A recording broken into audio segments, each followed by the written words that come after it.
नमस्कार किसान भाइयों, आज हम आ पहुँचे हैं मध्य प्रदेश के ज़िला मंडला में और हम इस समय हैं मध्य प्रदेश की जीवनदायिनी मां नर्मदा की सहज धारा के परिप्रेक्ष्य में। आप देख रहे हैं कि आपके सामने मां नर्मदा कल बह रही हैं। ऐसा लग रहा है कि इस साल बरसात अच्छी हुई है, हमारे किसान प्रसन्न है क्योंकि पानी अच्छा होगा तो हमारे किसान भाई खेती भी अच्छी करेंगे। आज की चौपाल में हमारे साथ हैं यहाँ के सफल किसान और उन किसानों से चर्चा के लिए हमने यहाँ पर बुलाया है यहाँ के कुछ वरिष्ठ वैज्ञानिकों को और कृषि विभाग के अधिकारियों को। तो सबसे पहले मैं आपका उनसे परिचय करा देता हूँ। शुरुआत में बैठे हैं डॉक्टर R.D. जाटव जी, आप परियोजना संचालक हैं आत्मा प्रोजेक्ट के। इनके बाद हैं डॉक्टर R.P. अहरवार जी, आप कृषि वैज्ञानिक हैं, कृषि विज्ञान केंद्र मंडला में पदस्थ हैं। इसके बाद हैं कृषि विज्ञान केंद्र मंडला के प्रमुख और वरिष्ठ वैज्ञानिक डॉक्टर K.V. सहारे साहब। तो किसान भाइयों, ये तो परिचय हो गया और मेरे इस साथ में हमारे वरिष्ठ किसान, सफल किसान, उन्नत किसान, उनकी अनुभव का लाभ भी हम आज लेंगे। तो सबसे पहले मैं जाटव जी से अनुरोध करूंगा कि जो आत्मा परियोजना है उसका क्या काम है, इसके बारे में बताएं। सर, मैं आप सभी का आज की चौपाल कार्यक्रम में हार्दिक अभिनंदन करता हूं, किसानों का, सभी किसान भाइयों का भी और आपकी टीम का। सर, मैं ये बताना चाहता हूं कि आत्मा का शाब्दिक अर्थ होता है एग्रीकल्चर टेक्नोलॉजी मैनेजमेंट एजेंसी, और ये कृषि विभाग का एक विंग है जो कृषि विभाग के साथ पैरेलल काम करता है और किसानों को कुछ विशिष्ट टेक्नोलॉजीज़ का उपयोग करते हुए उन्नत तरीके से खेती करने के लिए अलग से बहुत सारी गतिविधियां भी संचालित करता है। जैसे मैं आपको बताना चाहूँ कि सबसे पहले बात आती है कि प्रदर्शन कार्यक्रम। हम एक एकड़ में हमारे 9 विकास खंड हैं, हम उन्नतशील कृषकों को और इच्छुक कृषकों का चयन करते हैं और उसमें प्रदर्शन का आयोजन करते हैं। फसलों का उन्नत तरीके से किस तरह से अधिकतम उत्पादन लिया जाए, ये करते हैं। और साथ में ये भी प्रयास करते हैं कि हमारे किसान हर एक सीजन में कुछ ना कुछ ऐसा नया करें जो प्रॉफिटेबल हो। परंपरागत तरीके जिस तरह के खेती कई सालों से करते आ रहे हैं उसमें तब्दीली की जाए और कुछ विशिष्ट किसानों के साथ में नए इंटरवेंशन करके हम बहुत सारे किसानों को दिखाते हैं। भ्रमण के दौरान जो ज़िले के अंदर दूसरे विकास खंडों से किसान आते हैं तो एक किसान ने अच्छा किया है तो बाकी 9 विकास खंडों के 200-400-500 किसानों को हम मूवमेंट करा के वो उन्नत तरीके से जो खेती कर रहे हैं वो दिखाते हैं। इसके अलावा हम अपने किसान भाइयों का चयन करके राज्य के बाहर प्रशिक्षण में भी भेजते हैं, राज्य के अंदर ज़िले के बाहर प्रशिक्षण में भेजते हैं, भ्रमण में भेजते हैं। जो कृषि विश्वविद्यालय हैं दूसरे प्रदेशों के, उनमें उन्नत तकनीकियाँ किस तरह से रिसर्च चल रही है, कुछ नया सीख के आएँ और यहाँ अपने खेतों में, अपने गाँव में उसको अडाप्ट करें। इस तरह के हमारे कार्यक्रम हैं। और नवाचार में हम कुछ ऐसी चीज़ें लेते हैं जो दूसरे ज़िलों में, दूसरे प्रदेशों में हो रही हैं और जिनका अधिक रेट मिलता है मार्केट में। जैसे मान लीजिए धान है और गेहूँ। हमारे मंडला ज़िले का जो मुख्य क्रॉपिंग पैटर्न है वो है धान के बाद गेहूँ, गेहूँ के बाद धान। ये धान और गेहूँ ऐसी फसलें हैं जो हाई फीडर कराती हैं, मतलब सबसे ज़्यादा पोषक तत्वों का दोहन ज़मीन से करती हैं। और रेट के मामले में यदि देखा जाए तो 2000-2500 रुपया कुंटल बिकती हैं। लागत भी इनमें ज़्यादा आती है क्योंकि अब किसी भी तरह की पोषक, मतलब ये मान के चलें कि अब भोजनों की समस्या नहीं रही, कहीं भी भुखमरी नहीं है। अब तब्दीली ये करना है कि किसान अब अधिक लाभ कम लागत से कैसे पाए। तो जिन चीज़ों का आयुर्वेदिक महत्व है या मेडिसिनल महत्व है, बाज़ार में जिनकी मांग ज़्यादा है, जैसे चिया की एक खेती है। हमने पिछले रबी सीजन में अपने मंडला ज़िले में 60 एकड़ ज़मीन में 60 किसानों से चिया की खेती करवाई। चिया की मार्केट में मांग ज़्यादा है, उसका मेडिसिनल यूज़ भी है, हार्ट और ब्लॉकेज से संबंधित उसकी दवाइयाँ बनती हैं। हमारा आदिवासी ज़िला है, हमारे आदिवासी किसानों की आय बहुत कम है और रिस्क बियरिंग एबिलिटी कम है। मतलब ये कि जोखिम बर्दाश्त करने की क्षमता हमारे ज़िले के किसानों की कम है। यदि 1 आध 2 सीजन में उनकी परंपरागत फसलें नष्ट हो जाएं तो वो टूट जाते हैं बुरी तरह। तो हम इस तरह का प्रयास करते हैं कि महंगी बिकने वाली ऐसी फसलें जो कम लागत से तैयार होती हैं और ज़्यादा प्रॉफिट देती हैं, तो अपन उसको प्रदर्शन के रूप में करके सफलतापूर्वक उसकी खेती करके दिखाते हैं, जिससे उसको अन्य किसान भी अपनाएं। Thank you. तो किसान भाइयों, अभी आपने जाना कि जो मंडला जिला है ये वन्य क्षेत्र है, यहाँ जनजाति ज़्यादा निवास करते हैं। यहाँ के जो स्थानीय खाद्यान्न हैं जिसको श्रीअन्न या मिलेट कहते हैं, इस पर सरकार का जोर है। विभिन्न सरकारी योजनाओं का लाभ हमारे किसान भाई यहाँ उठा रहे हैं। ये किसानों से तो हम जानेंगे ही, पर यहाँ की मिट्टी कैसी है, कौन कौन सी फसलें उसमें उगाई जा सकती हैं, इस संबंध में जानकारी देने के लिए हमारे साथ हैं कृषि विज्ञान केंद्र मंडला के मिट्टी का काम जो देखते हैं वैज्ञानिक डॉक्टर आरपी अहिरवार जी। आप बताएं। मैं डॉक्टर आरपी अहिरवार कृषि विज्ञान केंद्र में पदस्थ हूँ वैज्ञानिक के रूप में।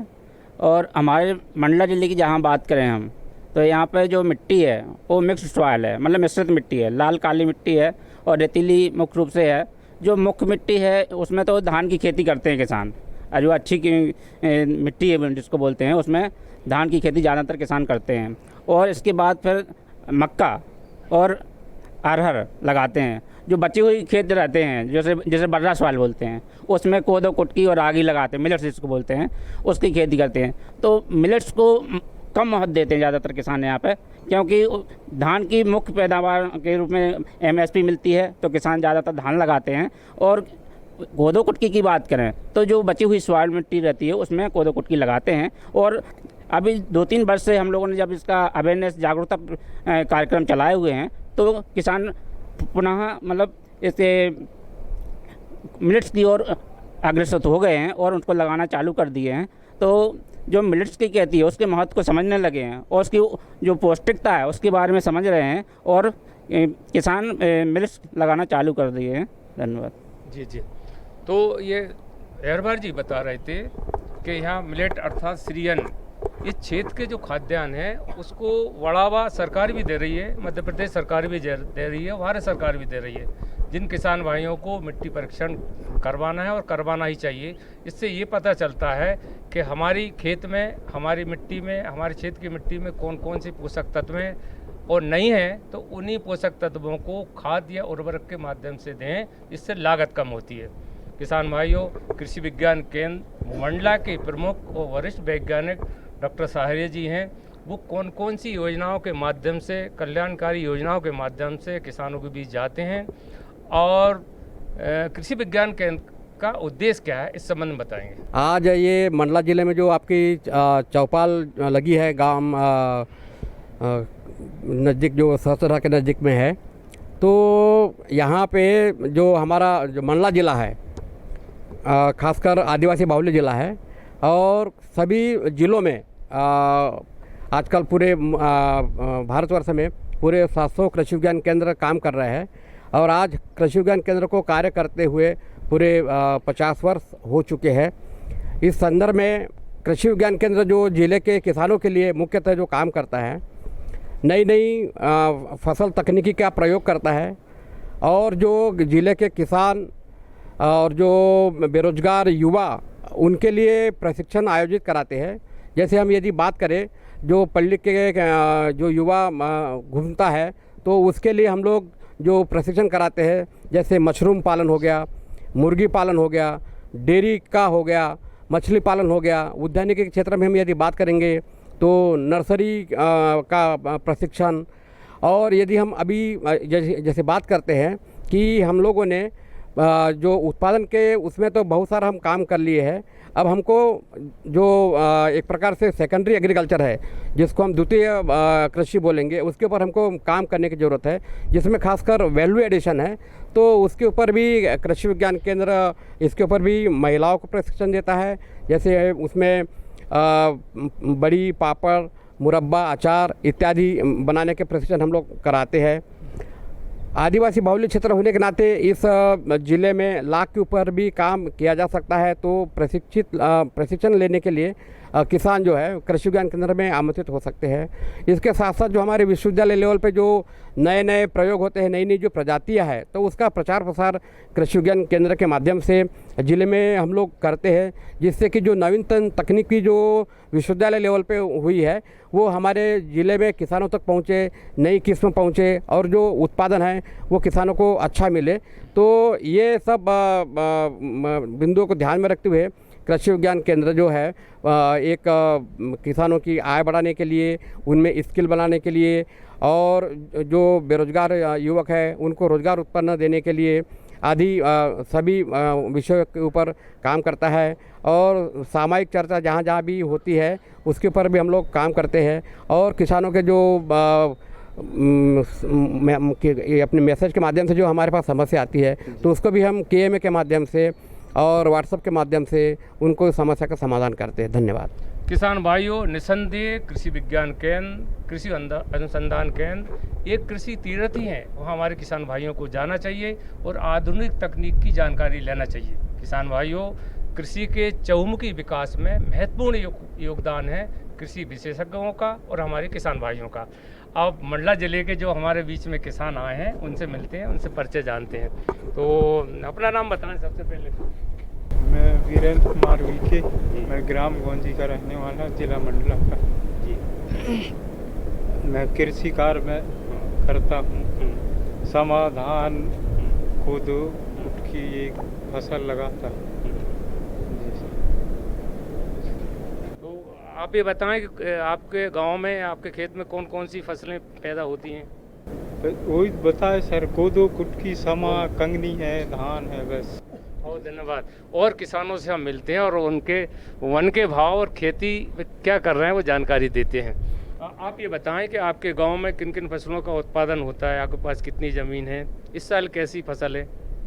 सर हमारे यहाँ अधिकतर तो धान की खेती होती है और साथ में मक्का भी खेती करने लगे लोग बाग हैं, और राहर का भी खेती करते हैं, और साथ में कोदो कुटकी तो बहुत कम लोग करते हैं, अधिकतर धान की खेती अधिक करते हैं। और अन्य सीजनों में बटरा मसूर का खेती करते हैं, गेहूं का भी खेती करते हैं। अधिकतर खेती हम लोग बटरा मसूर का ज़्यादा करते हैं, क्योंकि जिन क्षेत्रों में सिंचाई का साधन नहीं है उन क्षेत्रों में बटरा मसूर का खेती करते हैं। मूंग उड़द का भी खेती करते हैं। बिल्कुल बिल्कुल। तो इस क्षेत्र में जो है श्री अन्न की खेती ज़्यादा होती है, साथ में मक्का की खेती होती है। जहाँ तक सिंचाई की बात है तो आप देख रहे हैं कि माँ नर्मदा कलकल कर रही हैं। यही वो सहस्त्र धारा है, इसको प्राकृतिक स्थल भी आप कह सकते हैं। इसलिए हम उन्हीं के मैया जी के सामने बैठे हैं। अपना नाम और परिचय बताएं। मेरा नाम विश्राम सिंह कुशराम है और मैं एक किसान हूँ और किसान के साथ साथ इस ग्राम पंचायत का सरपंच भी हूँ। मैं समय समय पे सभी किसानों को प्रेरित करता हूँ कि आप अच्छे खाद बीज लाएं। मैं कृषि विभाग भी जाता हूँ, वहाँ भी बात करता हूँ अधिकारियों से। तो किसानों को जितना हर संभव मदद हो सके मैं पूरा टाइम उनका मदद करते रहता हूँ।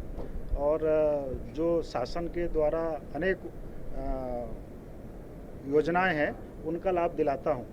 जैसे अभी मैंने यहीं से आत्मा से बहुत सारे किसानों को प्रेरित किया और कोदो कुटकी रागी ये बोने के लिए उनको प्रेरित किया। तो काफ़ी किसान समा वगैरह कोदो कुटकी बोए हुए हैं। चौपाल में चर्चा चल रही है, अच्छे किसान हैं, इनसे मिलते हैं, इनसे चर्चा करते हैं। अपना परिचय दो। राम राम जी। राम राम साहब, मेरा नाम बलराम प्रसाद बरमैया है, ग्राम गोंझी का रहने वाला हूँ। मैं धान और गेहूँ की फसल का उत्पादन करता हूँ और मैं राहर कोदो कुटकी वगैरह भी बोता हूँ पड़ती ज़मीन में, और राहर भी लगाता हूँ। जी हाँ सर। और मेरे यहाँ एक कृषि भवन किसान भवन बना हुआ है, उसकी आज तक वो निर्माण नहीं हो पा रहा है। मैं आपके माध्यम से चाहता हूँ कि वो उसका निर्माण तुरंत इसी समय होना चाहिए। ये मैं आशा करता हूँ आप लोगों से। तो वो भवन बनना चाहिए हमारे यहाँ सहस्त्रधारा के पास ग्राम गोंजी में बन रहा है, वो अपूर्ण पड़ा हुआ है। तो मैं चाहूँगा आपके माध्यम से कि उसको पूर्ण होना चाहिए। मेरे पास एक किसान हो, अपना परिचय दें। मेरा नाम शिव कुमार उइके है, ग्राम गोंजी माल का रहने वाला हूँ जी। यहाँ कृषि विज्ञान केंद्र है आपके ज़िले में, मंडला में, वहाँ आप जाते हैं? जी जी जाते हैं। जैसे कि वहाँ से लाभ मिला है, ये गोबर खाद बनाने का सेट मिला है, उसका लाभ ले रहे हैं। और मैं खेती में जैविक खाद डालता हूँ, उसके साथ रासायनिक खाद भी डालता हूँ जी। आप तो पढ़े लिखे किसान लग रहे हैं, कहाँ तक पढ़ाई की है? मेरा 12th प्लस ITI है जी। तो खेती अच्छी है? इस साल तो जिस समय बोनी किए तो उस समय पानी तो बहुत स्पीड पकड़ लिया था, फिर से फसल थोड़ी पानी ज़्यादा होने के कारण थोड़ा फसल कम हुआ है जी। आप अपने बारे में बताओ।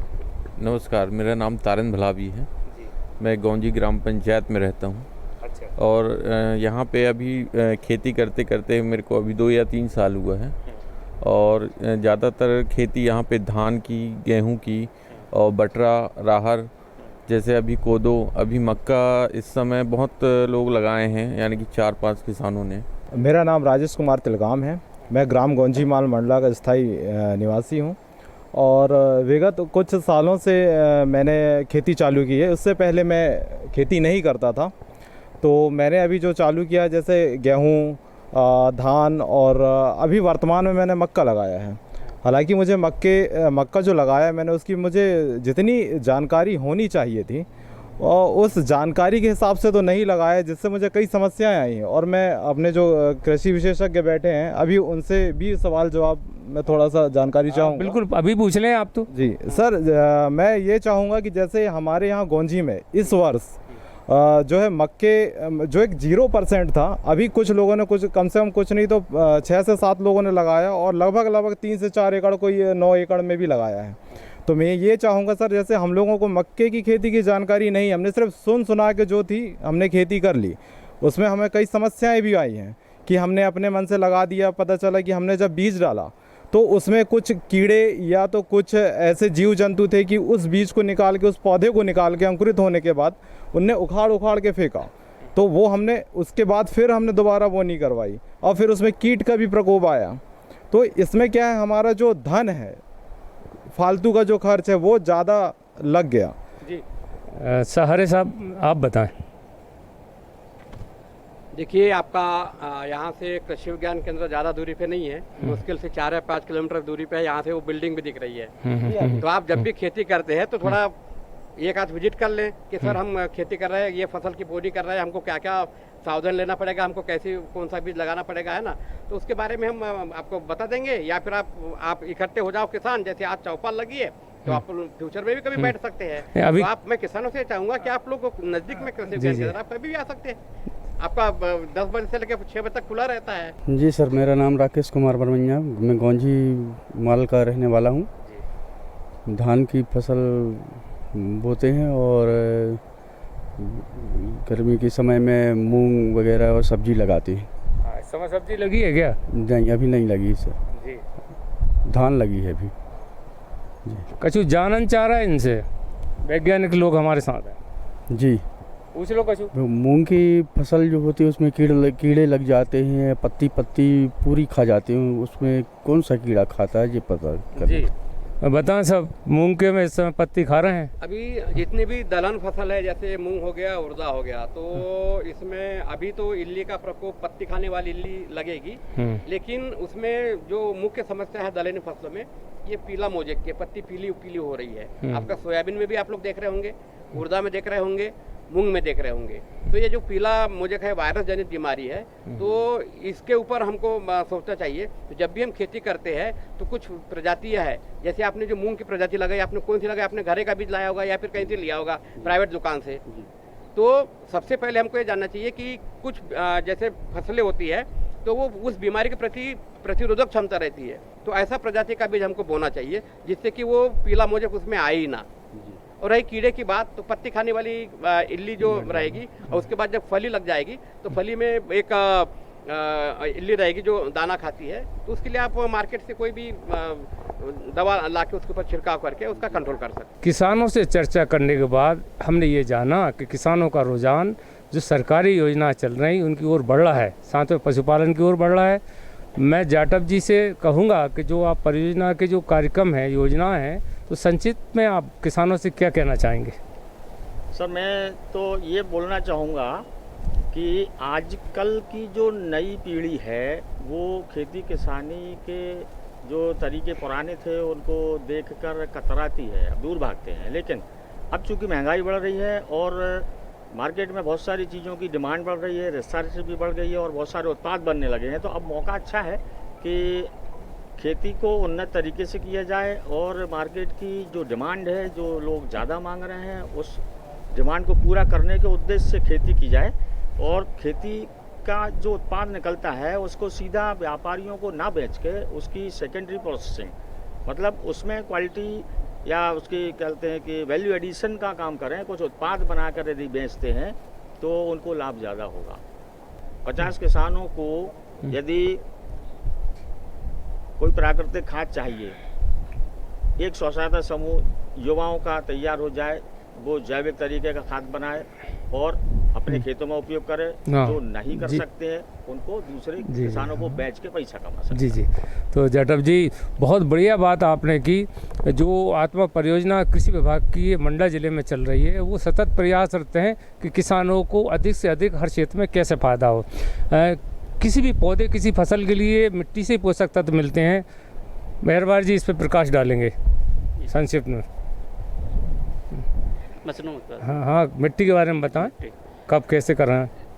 जहाँ तक मिट्टी की बात करें, मिट्टी परीक्षण कराना बहुत ज़रूरी है, क्योंकि जब तक मिट्टी के पोषक तत्वों के बारे में हमको पता नहीं होगा कि हमारे खेत की मिट्टी में कौन कौन से पोषक तत्व कितनी मात्रा में उपलब्ध हैं, कम हैं कि ज़्यादा हैं, कितनी मात्रा में, और कौन सी हम फसल बो रहे हैं उस फसल के लिए कौन कौन से पोषक चाहिए, क्या हमारी खेत की मिट्टी में उपलब्ध हैं कि नहीं है। तो इसलिए खेत की मिट्टी का परीक्षण 3 वर्ष में एक बार अवश्य कराना चाहिए। और ये प्रक्रिया गर्मी के मौसम में अप्रैल से शुरुआत हो जाती है। अप्रैल से मई का महीना खाली होता है खेत। इस समय मिट्टी का नमूना किसान ले सकते हैं और मिट्टी का नमूना लेने के लिए अब आपको आपके पास भेज दें। जी। मिट्टी का नमूना बराबर वैज्ञानिक विधि से, तकनीकी से ले करके और उसका बराबर सैंपल तैयार करके और किसी विज्ञान केंद्र में भेज सकते हैं। जिले में जो मिट्टी परीक्षण प्रयोगशाला हैं वहाँ पे भी भेज सकते हैं। आज कल वर्तमान में देखें तो हर ब्लॉक लेवल पे भी मिट्टी परीक्षण प्रयोगशालाएं खुल गई हैं और संचालित होने लगी हैं,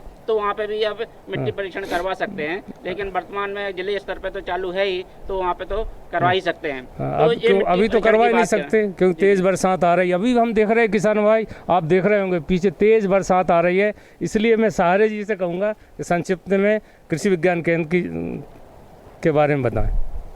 देखिए, आजकल देखने में आ रहा है कि आजकल कोई युवा खेती करना चाह नहीं रहा है, हर आदमी शहर की ओर भाग रहा है। और हमारा उद्देश्य है कि आदमी शहर से गांव की तरफ आए, तो हम इसी उद्देश्य को लेके आगे बढ़ेंगे। गांव, शहर का आदमी गांव कैसे आएगा, गांव से उसको पैसा मिलेगा तब, और गांव का आदमी शहर क्यों जा रहा है कि उसको मजदूरी मिल जाती है। तो हम ऐसा कौन सा खेती का मॉडल अपनाएं जिससे कि हमको गांव को गांव में ही पैसा मिल जाए। तो आप जिसके पास खेती नहीं तो आप अपने घर में मशरूम उगाओ। IFS मॉडल, जिसके पास 2-4 एकड़ खेती है तो उसमें IFS मॉडल, उसमें मछली भी हो, बागवानी भी हो, सब्जी भी हो, दूध भी हो, सब निकले तो सभी आपको जितने भी घटक रहेंगे सब पैसा देंगे। तब आदमी गांव में रुकेगा, अन्यथा शहर की ओर भागेगा। तो किसान भाइयों से मैं यही अनुरोध करूंगा कि IFS मॉडल करें और खेती के उन्नत तरीके अपनाएं, तो उसको आय निश्चित मिलेगी। बिल्कुल किसान भाइयों, तेज़ हवा चल रही है, बरसात भी आ रही है। नर्मदा जी आप देख ही रहे हैं सहज धारा पे। किसान भाइयों, आज की चौपाल में हमारे विशेषज्ञों ने बहुत सही सटीक जानकारी दी। हमारे किसान भाइयों ने भी अपने अनुभव बताए और चाहा कि क्या क्या आगे उनको होना चाहिए। अगली चौपाल में फिर ऐसे ही किसान, कृषि विशेषज्ञ के साथ आपके सामने आएंगे। तब तक के लिए नमस्कार।